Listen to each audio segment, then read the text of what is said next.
கலாம் கனவுகள் நிகழ்ச்சியில் கௌரவ விருந்தினராக ரொட்டேரியன் கே. சீனிவாசன் சிறப்பிக்கிறார். இதனை நாம் முக்கிய செய்தியாக பார்த்து வருகிறோம். கூடுதல் விவரங்களை வழங்குவதற்காக இணைகிறார் செய்தியாளர் ரமேஷ்குமார். வணக்கம் ரமேஷ்குமார். 2 கட்டமா பீகார்ல சட்டப்பேரவை தேர்தல் வெற்றிகரமாக நடைபெற்று முடிந்திருக்கிறது.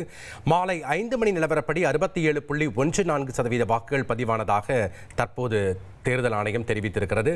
தற்போது இருக்கக்கூடிய அப்டேட் என முழு விவரங்களை பதிவு பண்ணுங்க. நாடு முழுக்க பெரிய எதிர்பார்ப்பை ஏற்படுத்திய பீகார் சட்டப்பேரவை தேர்தலில் 2ஆம் கட்ட தேர்தலுக்கான வாக்குப்பதிவு நிறைவு பெற்றிருக்கிறது.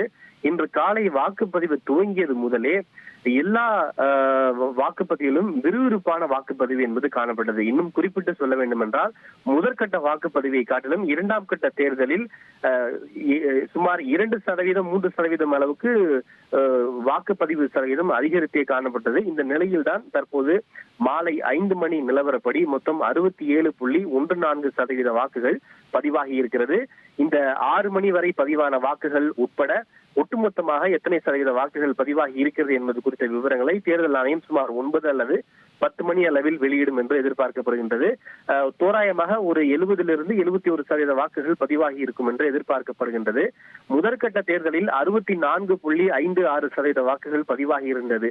அதுவே பீகார் தேர்தல் வரலாற்றில் இதுவரை இல்லாத அளவுக்கு மிகப்பெரிய சாதனை என்று பேசப்பட்டது. ஆனால் அந்த சாதனையை முறியடித்து 2ஆம் கட்ட வாக்குப்பதிவில் தற்போது வரை 67% வாக்குப்பதிவு என்பது உண்மையிலேயே பீகார் தேர்தல் வரலாற்றில் மிகப்பெரிய ஒரு சாதனையாகவே பார்க்கப்படும். குறிப்பாக இன்றைக்கு 20 மாவட்டங்கள், இவை அனைத்துமே மிக முக்கியத்துவம் வாய்ந்த மாவட்டங்கள். ஏற்கனவே ஆளும் தேசிய ஜனநாயக கூட்டணி பலமாக இருக்கக்கூடிய வெற்றி பெற்ற மாவட்டங்கள் மித்திலாஞ்சல், கயா, பூர்ணியா, அதே போல பல்வேறு முக்கிய கோபால்கஞ்ச் உள்ளிட்ட பல்வேறு முக்கிய மாவட்டங்கள்லாம் இன்றைய தினம் வாக்குப்பதிவு நடைபெற்றிருக்கிறது. இந்த 6:30 மணிக்கு பிறகு தேர்தலுக்கு பிந்தைய கருத்து கணிப்புகளை பல நிறுவனங்களும் வெளியிட காத்திருக்கின்றன. தேர்தலுக்கு முந்தைய கருத்து கணிப்புகள் ஆளும் தேசிய ஜனநாயக கூட்டணி மீண்டும் வெற்றி பெறும் என்பது போல ஒரு கருத்து கணிப்பு வெளியிட்டிருந்தன. அது தற்போது தேர்தல் நிறைவு பெற்றுள்ள நிலையில் தேர்தலுக்கு பிந்தைய கருத்து கணிப்புகளில் அது எதிரொலிக்கிறதா என்ற ஒரு பெரும் எதிர்பார்ப்பு ஏற்பட்டிருக்கிறது. வாக்கு எண்ணிக்கை நவம்பர் 14ஆம் தேதி நடைபெற இருக்கிறது. நன்றி ரமேஷ்குமார், உங்களுடைய தகவல்களுக்கு. கலாம் கனவுகள் நிகழ்ச்சியில் கௌரவ விருந்தினராக ரொட்டேரியன் கே. சீனிவாசன் சிறப்பிக்கிறார்.